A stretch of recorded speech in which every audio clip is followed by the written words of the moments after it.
Hey friends, welcome to our YouTube channel Bookshelf. Today we are going to discuss a chapter summary from the book Atomic Habits. I hope you love the content, and if you do, please hit the like button. Also give your valuable feedback in the comment section.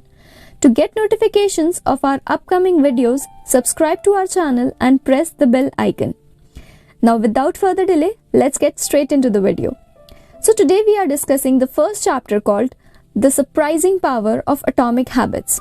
Before getting into the details of the chapter, let's understand the meaning of atomic habits, which the author has explained later in the chapter.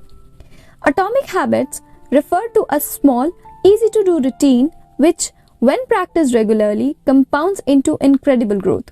In simple words, atomic habit is a very small habit which is easy to do on a daily basis. And when this habit is repeated for a long period of time, you can easily reach big goals. Like reading one page daily can help you complete an entire book slowly and steadily. In the starting of the chapter, the author James Clear describes how a cycling team that could not win even once for almost a century came out to be the leading team in the 2008 Olympics. All this could happen because of Dave Brailsford, the performance director of the British cycling.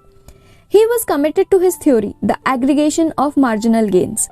This theory was based on improving 1% in every aspect of cycling.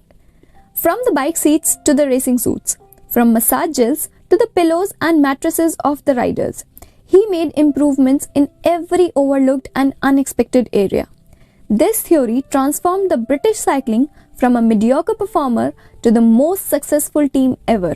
And the team finally wins 60% of the gold medals available in the event.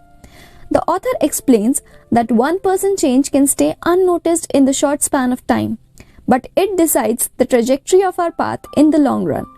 This 1% change in habits compounds together for long periods of time to give life-changing results. You can understand this with the help of an example. Suppose you exercise for 3 days. You can hardly see any difference. But if you continue exercising every day for 1 year, you'll definitely see your body transforming. Similarly, eating junk food for 1 day won't make a difference. But continue eating it every day for 1 year and your health will degrade for sure. A slight change in your daily habits can guide your life to a very different destination. James Clear rightly quoted habits as a double-edged sword that can work for you or against you. Habits can compound negatively as well as positively. Let's see them one by one. First, the negative compounding. Like little stresses of life, when compounds together, develops into serious health issues, or negative thoughts multiplied for a long period of time to result in depression, or maybe small instances of aggression that compounds to become mass movements and violent protests. Now let's look at positive compounding. Productivity compounds by achieving one extra task daily or learning something new every day can build up your knowledge over lifetime. Or being a little bit nicer in each interaction compounds into strong relationships. I think you got the idea now. Another great idea in the chapter is about the plateau of latent potential. Now what does that mean? Well, the author describes it as the critical threshold that one must cross before being able to see visible results of his efforts. In simple words, when we start doing a routine, we don't see any results for quite some time, and this makes us disappointed and we leave the habits midway. But if we continue doing that routine even after that disappointment, we will reach a point when we'll see a remarkable difference all of a sudden.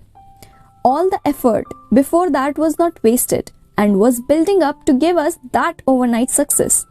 Clear explains this with the help of a quote hanging in the locker room of the social reformer Jacob Riis, which says, "When nothing seems to help, I go and look at the stonecutter, hammering away at his rock perhaps 100 times, without as much as a crack showing in it. Yet, at the 101st blow, it will split in two, and I know it was not the last blow that did it, but all that had gone before."